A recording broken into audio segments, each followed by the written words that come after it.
പിതാവിൻ്റെയും പുത്രൻ്റെയും പരിശുദ്ധാത്മാവിൻ്റെയും നാമത്തിൽ ആമേൻ. ഈശോയിൽ സ്നേഹം നിറഞ്ഞ സഹോദരി സഹോദരന്മാരെ, നമ്മൾ നവംബർ മാസത്തിൻ്റെ 1-ാം ദിനത്തിലേക്ക് നമ്മൾ പ്രവേശിക്കുകയാണ്.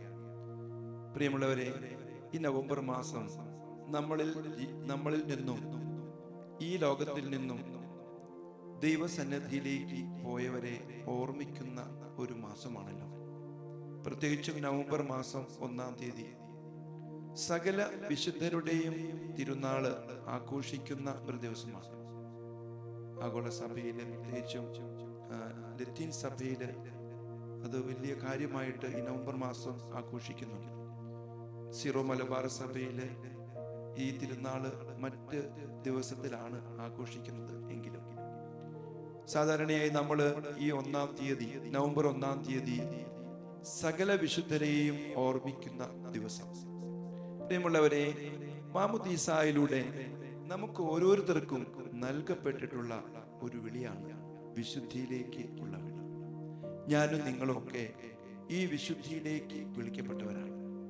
നമ്മുടെ ഈ ലോകത്തിലെ ജീവിതത്തില് ദൈവം മാമുദീസായിൽ നമ്മളെ വരവേൽപ്പിച്ച അവിടുത്തെ ദൗത്യം കർത്താവിനെ പ്രഘോഷിക്കുക, അവിടുത്തെ മഹത്വപ്പെടുത്തി ജീവിക്കുക, അതിനുശേഷം നിത്യതയിൽ ദൈവത്തെ എന്നും ആരാധിക്കാനുള്ള ഒരു വലിയൊരു വിളി നമുക്കൊക്കെ നൽകപ്പെട്ടു. നമുക്ക് മുമ്പേ കടന്നുപോയവരുടെ ജീവിതങ്ങൾ നമുക്ക് മാതൃകയാണ്. നമ്മൾ തിരിച്ചറിയാം, സ്വർഗമാണ് നമ്മുടെ യഥാർത്ഥമായ നാട്. നമ്മൾ വായിക്കുന്നുണ്ടല്ലോ, ഫിലിപ്പിയർക്ക് ലേഖനത്തിന്റെ 3-ാം അധ്യായം 20-ാം തിരുവചനത്തിൽ ഇങ്ങനെ എഴുതിയിരിക്കുകയാണ്: നമ്മുടെ പൗരത്വം സ്വർഗത്തിലാണ്. സ്വർഗത്തിൽ കണ്ണുറപ്പിച്ചുകൊണ്ട് ജീവിക്കേണ്ടവരാണ്. ഈ കഴിഞ്ഞ ദിവസങ്ങളിലൊക്കെ ദിവ്യനാഥ വൈദികരോട് സംസാരിക്കുന്നു എന്ന പുസ്തകത്തിൽ നിന്ന് നമ്മൾ സന്ദേശങ്ങൾ വായിക്കുകയും ധ്യാനിക്കുകയൊക്കെ ചെയ്തു. നമ്മൾ ഇന്ന് പ്രത്യേകമായിട്ട് പരിശുദ്ധ അമ്മ നൽകിയ ഒരു സന്ദേശമുണ്ട്. 1981 നവംബർ മാസത്തിൽ നൽകിയ സന്ദേശം. അവിടെ പരിശുദ്ധ അമ്മ ഇപ്രകാരം പറയുകയാണ്: സ്വർഗമാണ് നമ്മുടെ യഥാർത്ഥ നാട്. മാതാവ് നമ്മളെ വിളിക്കുകയാണ്, നിങ്ങളുടെ കണ്ണുകൾ സ്വർഗത്തിലേക്ക് ഉയർത്തുക. പ്രത്യേകിച്ച് ഈ ദിവസം നമ്മുടെ കണ്ണുകളൊക്കെ ഒന്ന് സ്വർഗത്തിലേക്ക് ഉയർത്തി അവിടെ നമ്മുടെ കണ്ണുകളെ നമ്മൾ ഉറപ്പിക്കണമെന്ന് പരിശുദ്ധ അമ്മ നമ്മോട് പ്രത്യേകമായിട്ട് ഓർമ്മിപ്പിക്കുകയാണ്. കാരണം അവിടെ നമുക്ക് മുൻപേ കടന്നുപോയ നമ്മുടെ പ്രിയപ്പെട്ടവരായ സഹോദരി സഹോദരന്മാരും ദൈവത്തെ മഹത്വപ്പെടുത്തിയവര് ഈ ലോക ജീവിതത്തില് കർത്താവിന്റെ കുരിശെടുത്തുകൊണ്ട് ആ കുരിശിനെ രക്ഷാകരമാക്കി വിശുദ്ധ ജീവിതം നയിച്ചു കടന്നുപോയ അവര് വലിയൊരു പ്രതീക്ഷ നമുക്ക് നൽകുന്നു. പ്രിയമുള്ളവരെ, പരിശുദ്ധ അമ്മ നമ്മോട് പറയണം, അവരൊന്നും വിദൂരത്തല്ല. നമ്മൾ പലപ്പോഴും ചിന്തിക്കാറുണ്ട്, മരണത്തോടുകൂടെ നമ്മൾ എങ്ങോട്ട് പോവുകയാണ്, നമ്മുടെ അസ്തിത്വം തന്നെ ഇല്ലാതായി പോവുകയാണ്, ആത്മീയമായിട്ട് നമ്മൾ മരിക്കുന്നില്ല. മരണത്തെ കുറിച്ച് പറയുന്നത് എങ്ങനെയാണ്? മരണശേഷം നമ്മൾ മറ്റൊരവസ്ഥയിലേക്ക് പ്രവേശിക്കുന്നു. നമ്മുടെ ജീവിതം അതുകൊണ്ട് അവസാനിക്കുന്നില്ല. അതുകൊണ്ട് നമ്മൾ തിരിച്ചറിയണം, ദൈവത്തെ മഹത്വപ്പെടുത്തി അവിടുത്തെ സന്തോഷത്തില് അവിടത്തോട് ഐക്യപ്പെട്ടിരിക്കുന്ന അനേകം ആത്മാക്കൾ, പ്രത്യേകിച്ചും കത്തോലിക്ക സഭയില് പേര് ചൊല്ലി വിളിക്കാത്ത അനേകം ആത്മാക്കളുണ്ട്. നമ്മുടെ കുടുംബത്തില് നമ്മുടെ പ്രിയപ്പെട്ടവരായിട്ടുള്ള മാതാപിതാക്കൾ, സഹോദരങ്ങളായിട്ട് നമുക്ക് മുൻപേ കടന്നുപോയി വലിയ പ്രതീക്ഷ ദൈവത്തിൽ വെച്ച് അതിനനുസരിച്ച് ജീവിതത്തെ ക്രമപ്പെടുത്തി കടന്നുപോയ ഈ വിശുദ്ധാത്മാക്കളെ ഇന്ന് നമ്മൾ ഓർക്കുകയാണ്. പ്രിയമുള്ളവരെ, കത്തോലിക്ക തിരുസഭ എന്ന് പറയുന്നത് നമുക്കറിയാം, അത് വിജയസഭയുടെയും സഹനസഭയുടെയും സമരസഭയുടെയും കൂട്ടായ്മയാണ്. നമുക്കറിയാം, ഈ ലോകത്തെ ദൈവത്തെ മഹത്വപ്പെടുത്തിയവര്, സ്വർഗത്തിലേക്ക് കടന്നുപോയവര്, അവിടെ നിത്യാനന്ദം അനുഭവിക്കുന്നവരുണ്ട്. അവരുടെ പേരുകളൊന്നും ഇനി ചൊല്ലി വിളിച്ചിട്ടൊന്നും ഉണ്ടാകണമെന്നില്ല. നമുക്ക് കത്തോലിക്ക സഭയില് ആയിരക്കണക്കിന് വിശുദ്ധരുണ്ട്, പക്ഷെ പേര് ചൊല്ലാത്ത വിശുദ്ധര്, അവരെ പ്രത്യേകമായിട്ട് ഓർക്കുന്ന ദിവസമാണ് ഇന്ന്. അപ്പൊ അവരെ നമുക്ക് പ്രത്യേകമായിട്ട് ഓർത്ത് ദൈവത്തിന് നന്ദി പറയാം. വചനത്തിൽ നമ്മൾ കേട്ടതുപോലെ നമ്മുടെ പൗരത്വം സ്വർഗത്തിലാണെന്ന് ഓർത്ത് ഈ ലോകത്തിലെ കാര്യങ്ങളിൽ മനസ്സ് വെച്ച് ജീവിക്കരുത് എന്ന് ഈ സന്ദേശത്തിലൂടെ പരിശുദ്ധ അമ്മ ദിവ്യനാഥ വൈദികരോട് സംസാരിക്കുന്നു എന്ന പുസ്തകത്തിൽ നമ്മെ ഓർമ്മിപ്പിക്കുന്നു. അതായത് വിശുദ്ധരുടെ ഒരു കൂട്ടായ്മയിലാണ് നമ്മളായിരിക്കുന്നത്. നമുക്കറിയാം, സ്വർഗത്തിലുള്ള ആ വിശുദ്ധാത്മാക്കൾ നമുക്ക് വേണ്ടി മാധ്യസ്ഥം വഹിക്കുന്നു. ശുദ്ധീകരണ ആത്മാക്കളൊക്കെ അവരെ ഓർക്കുന്നു.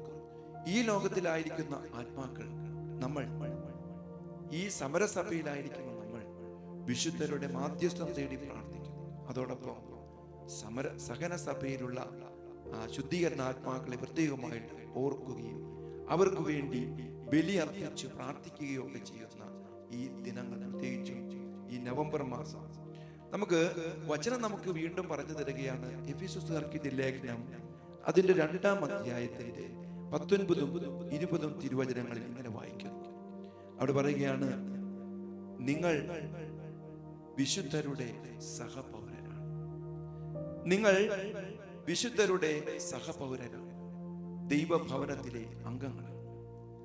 അപ്പസ്തോലന്മാരും പ്രവാചകരുമാകുന്ന ആ ഭവനത്തിന്റെ അടിസ്ഥാനമിട്ട ആ ഭവനത്തിന്റെ അംഗങ്ങളാണ് നിങ്ങൾ. എന്ന് പറയാണ്, ഈശോയാണ് ഈ ഭവനത്തിന്റെ മൂലക്കല്ല്, അടിസ്ഥാനം. ആ ഈശോ ആ ഭവനത്തെ പ്രത്യേകമായിട്ട് കാത്ത് സംരക്ഷിക്കും. നമുക്കറിയാം, നമ്മളൊക്കെ വിശുദ്ധരുടെ സഹപൗരനാണ്. വിശുദ്ധരുടെ സഹപൗരൻ, അവരുമായിട്ടൊരു ഐക്യത്തിലാണ് നമ്മൾ ജീവിക്കുന്നതെന്ന് തിരുവചനം നമ്മളെ ഓർമ്മിപ്പിക്കുകയാണ്. ഇവിടെ മാതാവ് പറയുകയാണ്, നമ്മുടെ ഈ ലോകത്തിലെ ജീവിതം ഈ വിശുദ്ധരെ കണ്ടുകൊണ്ട് വേണം നമ്മൾ നയിക്കാനായിട്ട്. നമ്മൾ അവിടെയും ഇവിടെയൊക്കെ നമ്മുടെ കണ്ണുകളെ നമ്മൾ ഉറപ്പിക്കുകയല്ല വേണം. ഇതൊക്കെ കടന്നു പോകുന്നതാണ്. കഴിഞ്ഞ ദിവസങ്ങൾ നമ്മൾ കണ്ടല്ലോ, നമുക്കൊരു പുതിയ കാഴ്ചപ്പാടുണ്ടാവും, ഒരു ജീവിത രീതി, ഒരു ചിന്താഗതി. അതിനനുസരിച്ച് നമ്മുടെ ജീവിതത്തെ നമ്മൾ ക്രമപ്പെടുത്താൻ ഈ വിശുദ്ധരുടെ മാധ്യസ്ഥം തേടി പ്രാർത്ഥിക്കേണ്ട ദിവസമാണ്. അവരുമായിട്ടുള്ള ബന്ധത്തിൽ നമ്മൾ എപ്പോഴും ഐക്യപ്പെട്ടിരിക്കുക. നമുക്ക് നൽകപ്പെട്ടിരിക്കുന്ന പേരുകളൊക്കെ നമ്മൾ ഓർക്കണം പ്രിയമുള്ളവർ. ഈ ദിവസം എൻ്റെ പേര് പോളച്ചൻ എന്നാണ്. വിശുദ്ധ പൗലോസ്ലീഹായുടെ നാമധാരിയാണ്. നിങ്ങൾക്കും ഓരോരോ വിശുദ്ധരുടെ പേരുകളുണ്ട്. ദൈവം എന്തിനാ നമുക്ക് ഈ വിശുദ്ധരുടെ പേരുകൾ തന്നത്? നമ്മൾ അവരുടെ മാധ്യസ്ഥം തേടി പ്രാർത്ഥിക്കാൻ, അതുപോലെ തന്നെ അവരിലേക്ക് നോക്കാൻ, അവർ കടന്നുപോയ എന്തെന്നാൽ ഈ ഇടുങ്ങിയ വഴിയിലൂടെ ഈശോയെ അനുഗമിക്കാൻ, അവിടുത്തെ കുരിശെടുത്ത് മുന്നോട്ട് പോകാൻ നമ്മൾ അവരുടെ മാധ്യസ്ഥം തേടി നമ്മൾ പ്രാർത്ഥിക്കണം. ഇന്ന് നിർഭാഗ്യമെന്ന് പറയട്ടെ പ്രിയമുള്ളവരെ, നമ്മൾ എന്ത് പത്രമാധ്യമങ്ങളും അതുപോലെ തന്നെ സോഷ്യൽ മീഡിയയൊക്കെ എടുത്ത് നോക്ക്, പ്രത്യേകിച്ചും പത്രങ്ങളൊക്കെ എടുത്ത് നാട്ടുവർത്തമാനം അവിടുത്തെ പേജെടുത്ത് വായിക്കുമ്പോൾ ഉറപ്പായിട്ട് ഞാൻ പറയുകയാണ്, ഏതെങ്കിലും ഒരു വിശുദ്ധന്റെ പേര്, ആ പേര് അവിടെ കാണാൻ പറ്റും. അത് നന്മ ചെയ്തതിന്റെ പേരിലൊന്നുമല്ല. ഏതെങ്കിലുമൊക്കെ തെറ്റ് ചെയ്ത് ജയിലടയ്ക്കപ്പെട്ടവര്, കുറ്റം വിധിക്കപ്പെട്ടവരായ വിശുദ്ധരുടെ ആ പേര് നാമധേയം സ്വീകരിച്ച ഒരുപാട് ഓർക്കുക.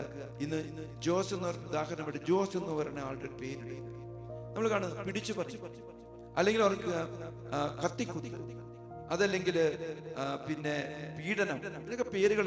സെബാസ്റ്റ്യൻ അല്ലെങ്കിൽ ജോസ് അല്ലെങ്കിൽ പോള്. നമ്മൾ പ്രിയമുള്ളവരെ ഓർക്കുക, അവരെ നമ്മൾ വന്നിച്ചില്ലെങ്കിലും നിന്ദിക്കരുത്. നമുക്ക് അവരുടെ പേരുകൾ തന്നേക്കണത് ഇപ്രകാരം ഈ പത്രമാധ്യമങ്ങൾക്ക് ദൈവ ജനത്തിന്റെ മുൻപിൽ, ലോകത്തിന്റെ മുൻപിൽ ഒരു മോശമായിട്ടുള്ള ഒരു ജീവിതം നയിക്കാൻ വേണ്ടിയിട്ടല്ല. മറ്റുള്ളവരുടെ മുൻപിൽ നമ്മൾ പ്രകാശ ഗോപുരങ്ങളായിട്ട് നിൽക്കണം.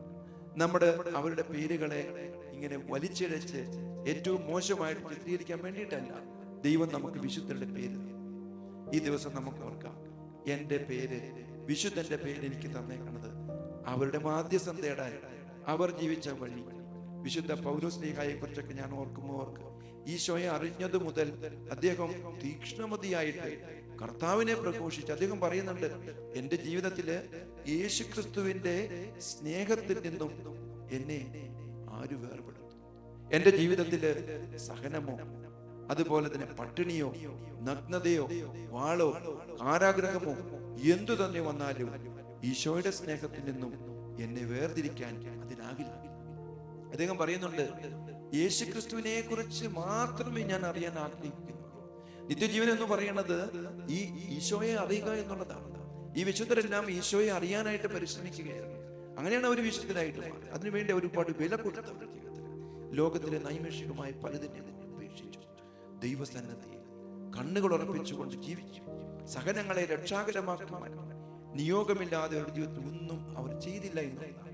പ്രിയമുള്ളവരെ, സകല വിശുദ്ധരെയും അനുസ്മരിക്കുന്ന, ഓർക്കുന്ന, തിരുനാൾ ആഘോഷിക്കുന്ന ദിവസം നമുക്ക് ഈ വിശുദ്ധരുടെ മാധ്യസ്ഥം തേടി പ്രാർത്ഥിക്കാം. അവരുടെ ആ കരങ്ങൾ പിടിച്ചുകൊണ്ട് നമുക്ക് സ്വർഗത്തിലേക്ക് യാത്രയാകാം. എന്തുകൊണ്ട് മരണനേരത്ത് നമുക്ക് ഭയം വരുന്നത്? നമ്മൾ ഒറ്റപ്പെട്ടു പോകുന്ന ഒരവസ്ഥയാണ്. നമ്മൾ ആരും ഒറ്റയ്ക്കല്ല. ദൈവം നമുക്ക് കാവൽ മാലാഖി തന്നിട്ടുണ്ട്. നമുക്ക് പേരിന് കാരണക്കാരെ വിശുദ്ധരെ തന്നിട്ടുണ്ട്. പരിശുദ്ധ അമ്മ നമുക്കുണ്ട്. വിശുദ്ധ യോസേപ്പ് പിതാവുണ്ട്. അനേകം വിശുദ്ധര് നമ്മുടെ കൂട്ടായ്മയിലുണ്ട്. അങ്ങനെ നമ്മൾ പാടുന്നില്ലേ, അക്കരയ്ക്ക് യാത്ര ചെയ്യും സിയോൻ സഞ്ചാരി, ഓളങ്ങൾ കണ്ടു നീ ഭയപ്പെടേണ്ട, കാറ്റിനെയും കടലിനെയും നിയന്ത്രിപ്പാൻ കഴിവുള്ളവൻ നിന്റെ പടവിലുണ്ട്, വള്ളത്തിന്റെ പടവിലുണ്ട്. അപ്പോൾ ഒരു വലിയൊരു കൂട്ടായ്മയിലാണ് നമ്മൾ ജീവിതം നയിക്കുന്നത്, മുന്നോട്ട് പോകുന്നത്. എപ്പോഴും ദൈവവിചാരത്തോടു കൂടി ജീവിക്കുക, വിശുദ്ധി. ഈ കർമ്മലിത്ത ആത്മീയതയൊക്കെ ജീവിച്ചപ്പോ എനിക്ക് മനസ്സിലായത് ഒറ്റ കാര്യം: വിശുദ്ധി എന്ന് പറഞ്ഞാൽ feeling the presence of God each and every moment of your life. നിന്റെ ജീവിതത്തിന്റെ ഓരോ നിമിഷത്തിലും ജീവിക്കുന്ന ദൈവത്തിന്റെ സജീവ സാന്നിധ്യം തിരിച്ചറിയുക എന്നുള്ളതാണ് വിശുദ്ധി. ഈ ദൈവ സാന്നിധ്യത്തിൽ നമുക്ക് ജീവിക്കാം, ദൈവത്തെ ഓർക്കാം, കണ്ണുകളെ സ്വർഗ്ഗത്തിൽ ഉറപ്പിക്കാം. വചനത്തിൽ കേട്ടതുപോലെ ഫിലിപ്പിയർ 3:20 കേട്ടു, നമ്മുടെ പൗരത്വം സ്വർഗ്ഗത്തിലാണ്. എഫേസ്യസ് ലേഖനം 2-ാം അധ്യായം 19-20 വാക്യങ്ങളിൽ കണ്ടു, നമ്മൾ വിശുദ്ധരുടെ സഹപൗരരാണ്, ദൈവഭവനത്തിലെ അംഗങ്ങളാണ്. അപ്പോസ്തലന്മാരും പ്രവാചകന്മാരുമാകുന്ന ഭവനത്തിന്മേൽ, അടിത്തറയുടെ ഭവനത്തിന്മേൽ ഉള്ള ആ ഒരു ജീവിതമാണ് നമുക്ക്. ഈശോയാണ് ഈ ഭവനത്തിന്റെ മൂലക്കൽ. പ്രിയമുള്ളവരെ, ഈ ദിനം നമുക്ക് സന്തോഷമുള്ളവരാകാം, ആഹ്ലാദിക്കാം. വിശുദ്ധരെ ഓർക്കും. എനിക്കും ദൈവം ഒരു വിശുദ്ധനെ തന്നിട്ടുണ്ട്. എൻ്റെ വിശുദ്ധന്റെ നാമം പേറുന്ന ഞാൻ ആ വിശുദ്ധന്റെ പേര് എപ്പോഴും മഹത്തരമാക്കാൻ, അതുവഴി ദൈവം മഹത്വപ്പെടാൻ, ഞാൻ ഈശോയുടെ ഒരു പടി കൂടി അടുക്കാൻ, കണ്ണുകളെ സ്വർഗ്ഗത്തിൽ ഉറപ്പിക്കാൻ, വിശുദ്ധ ജീവിതം നയിക്കാനുള്ള കൃപയ്ക്കായി ഈ ദിവസം നമുക്ക് പ്രാർത്ഥിക്കാം. നമുക്കൊരു നിമിഷം കണ്ണുകൾ അടച്ച് ദൈവസന്നിധിയിൽ പ്രാർത്ഥിക്കാം. കർത്താവേ, അങ്ങ് ഞങ്ങൾക്ക് നൽകിയ വിശുദ്ധരെ ഓർത്ത് ഞങ്ങൾ അങ്ങേക്ക് നന്ദി പറയുന്നു. അവർ സ്വർഗത്തിൽ അങ്ങയുടെ തിരുമുഖം കണ്ട് അങ്ങയുടെ സന്തോഷത്തിൽ ആനന്ദിക്കുന്നവരാണെന്ന് ഞങ്ങൾ തിരിച്ചറിയുന്നു. അവരുടെ നാമം പേറുന്ന ഞങ്ങൾ അവരുടെ ജീവിതം മുന്നിൽ കണ്ടുകൊണ്ട് സ്വർഗോന്മുഖരായി ജീവിക്കാൻ ഞങ്ങളെ സഹായിക്കണം. അവരുടെ മാധ്യസ്ഥം എപ്പോഴും ഞങ്ങളോടൊപ്പം ഉണ്ടാകട്ടെ. ഞങ്ങൾ വിശുദ്ധിയിലേക്ക് വിളിക്കപ്പെട്ടവരാണെന്ന ഓർമ്മയോടെ മാമോദീസായിൽ ഏറ്റെടുത്ത ഈ ദൗത്യം മുന്നോട്ട് കർത്താവെ ഏറ്റവും കൃപയിൽ ജീവിച്ചുകൊണ്ട് മുന്നോട്ട് കൊണ്ടുപോകാൻ, ദൈവത്തെ മഹത്വപ്പെടുത്താൻ ഞങ്ങൾക്ക് ഇടവരുത്തണം, ഇപ്പോഴും എപ്പോഴും എന്നേക്കും.